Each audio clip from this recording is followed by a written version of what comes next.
yahwi biha fi jahannam. Neno hilo moja tu ndio ikawa sababu ya kumtokomeza katika moto wa Jahannam. Kwa hiyo alkalima masuliya. Mtume mtukufu wa daraja anataka kutufundisha kwamba neno moja tu ni masuliya, utaulizwa.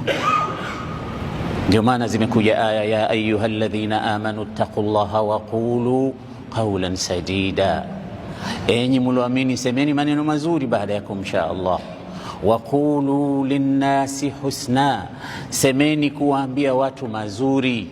Kila unapokuta matahadharisho makubwa, kwanza unatahadharishwa na ulimi, kwa sababu ulimi ni wewe, sio huo mwili.